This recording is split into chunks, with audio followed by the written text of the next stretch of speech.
Hey, yo, what it do, y'all? Let's get right into it. Been about a week or so since the Torchlight season launched, and I've been seeing a lot of people talking about the game, a lot more than I expected, actually. It's kind of cool to see it grow.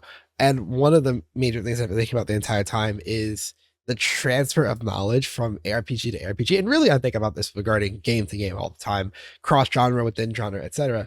But I figured I'd make a quick video to talk a little bit about like the skill sets that do transfer between RPGs very comfortably, even if you do have to make a couple adjustments to your expectations or understanding or the application of said knowledge. The idea is more so to talk about the transfer of the skill and how close these things really are to each other, even if there are key differences that you do have to pay deference to, right? And that kind of like sets the stage. The first thing to understand is that when you are transferring skills in any discipline at all, you need to make sure you understand that it is a transfer from one to the other. But much like the classic of putting it in the square hole, it actually has to fit, right? And it might not even be the right hole. You might need to make some adjustments to your shape to make sure that the shape actually goes in there correctly. That's a very important part of the process when we talk about adapting from game to game, from, genre to genre, etc. With that said, let's begin. The first, and I would argue, is the most important of like the actual skills, the ones that people tend to recognize when we're discussing skills, is straight up understanding like character progression and how it works in ARPGs.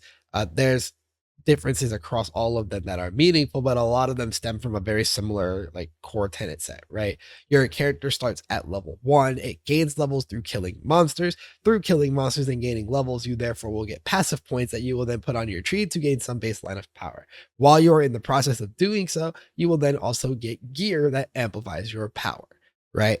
And that baseline understanding is true across the board. And it's not until after that point when it starts to diverge across the different ARPGs, right? PoE's progression is really, really heavily focused on the gem and gem sockets and like a couple gear slots part of your power curve with a little bit of emphasis, at least especially in the earlier stages of progression, put on your tree. Whereas last epoch is, you do still have the levels and the skills, but it's about the skill tree progression, which is something that's different in that game.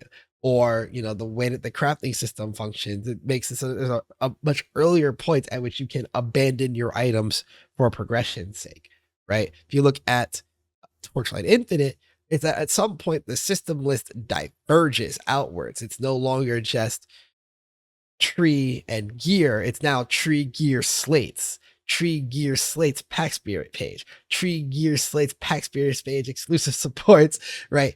Adding on hero memories, adding on layers and layers and layers, which again, it's complicated, and I don't blame anyone for struggling with it when they're getting into Torchlight, or really any new game ever, quite frankly. Going from game to game is hard, especially if you're new and getting used to the new systems. But the core understanding should be present that you will need to take time and iterate across your character. There's a second note in here regarding character progression that I want to talk about, which is actually the like value or cost efficiency of certain upgrades, because there are some types of upgrades that are more or less potent depending on the type of game that you are playing, right? For example, Last Epoch and Torchlight Infinite both use very quote top heavy scaling systems where even though you would think that you're approaching the ceiling of the power available, right? So talking about if you're on pre-Exalted Items in Last Epoch, you're getting ready to go from T4 to T5. That's the ceiling of that power slot's power. A similar idea if we're going from T2 to T1 or T3 to T2 in Torchlight Infinite, that's the ceiling of that modifier's power. And depending on what games you come from, say you come from a Path of Exile, for example, you might think that that difference is rather insignificant because it is insignificant, not entirely insignificant, but settleable a lot of the time in Path of Exile, whereas in these games, they are massive spikes in the value that that stat provides you. And so that's like one place where you have to understand that the cost efficiency graph is a little bit different, right? Or you'll see that in, I would say that in both LE and PoE, certain gear slots just carry a little bit less weight into your character power relative to what you'll see in Torchlight. That's an important thing to understand, right? And then vice versa, right? Torchlight has a horrific problem with gloves right now, comparatively to, I'd say, attack gloves in PoE are very important, right? Or even for attack builds in Last Epoch, right? It usually can roll attributes and attack speed and crit. Like, the idea holds that while you understand the general proposition of what stats your character needs to scale and where they come from, sometimes our cost efficiency graph in our head is messed up. It's not your fault. You haven't learned yet. But that's why we're pointing it out. That's why I'm talking about needing to mold your game and your understanding to the game that you're in, right? Let's move on. Another common transfer of understanding is actually just the understanding of rarity as a whole across these games. Different games across so many different types of RPGs have tried so many different rarity systems, but no matter how many different rarity systems that we understand, we kind of, eventually get there, right? We understand certain communicated points to be more or less the same across the board, right? There's normal magic rare, normal magic rare unique if you're playing PoE, right? In Torchlight, it's normal, a tier that I straight up don't know, rare into legendary. And then there's tiers in the legendaries, right?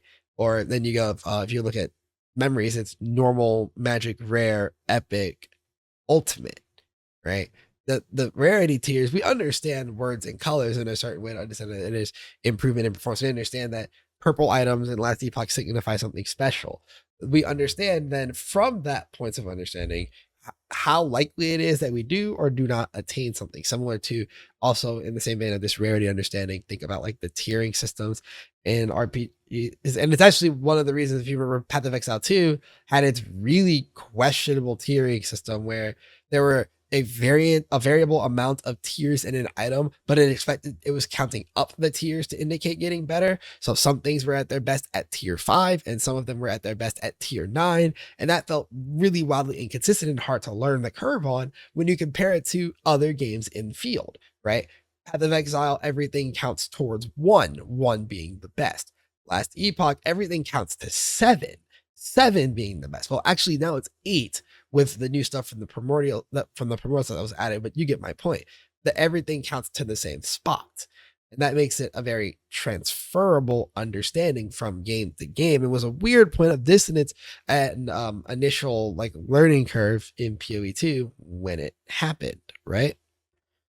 What do we gain from this understanding is the understanding that sometimes the transferable skill does not have to be something physical that you do, but more so your ability to understand the information that the game is telling you. Another thing that like really like fits in this bucket is systems bloat, and not in the like you'll understand immediately how to navigate the systems perfectly the second you transfer over way, but more so in the fact that if you've played one ARPG, you've kind of gotten used to the idea of quote systems bloat.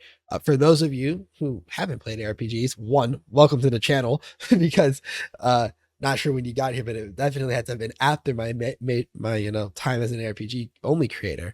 But when we're talking about systems bloat in ARPGs, it's mostly for the understanding that certain things give certain rewards. And sometimes it might not be explored as a specific like mechanic to loot discrepancy. Sometimes you might have more familiarity from like a Borderlands perspective, where specific bosses are specific farms for certain legendaries, right?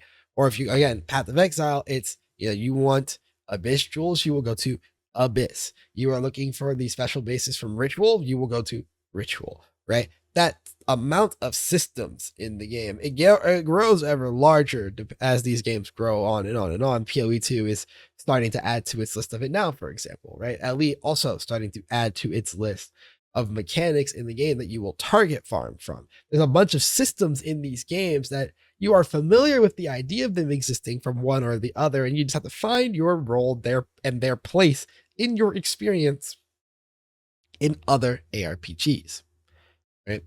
It's a comfort thing. You're transferring your comfort in learning the system from one to the other. Comfort being used extremely lightly here because I know that it's usually information overload when it occurs this way. And the best thing I can really do for you is to take it one system at a time, quite frankly.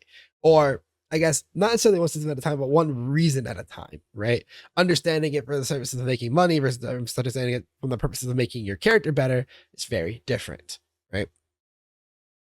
And there are many, many more transferable skills that I could name between the start of this video and now, but I kind of don't want to make this video too long. And I just want to give you guys this one last one that I think is super important. And this is a skill that applies everywhere in life always. It's not just a video game thing. It's not just an ARPG thing. It's everywhere and always. Go getting is what I call it. It's hustle. It's your ability to go figure it out when it ain't making sense, right? This is where your understanding of, Google or just networking in general, whether it be Discord, Twitch streams, YouTube, whatever you need to do in order to figure out the thing that you are currently missing, which, this is also would be one of the difficult parts of Torchlight for a lot of people, because a lot of this game's content, is Chinese, right? There's a lot of content in Chinese that you just gotta have to hope gets ported over, unless you can find someone who knows enough about the stuff from over there that might help be able to answer questions that you weren't able to find already English answers for originally, right? That's a point of difficulty in learning these games. And it's a point of difficulty in everything, though, is your learning. You have to be willing to go figure it out, right? It's why when you start a season, you immediately think, what's the best league starter for the game? You know that a key to your success is having a good start. And so you go look up the things that you need to have a good start. Continue with this forward beyond just the start, beyond just when it serves you in the immediate, and you grow a ton in the process. And that's sounds way more effort than it is. I promise. It's just a matter of constantly looking up things about the games that you play, whether again this be Torchlight Infinite or any other ARPG or really any other game. Be willing to go in search of information.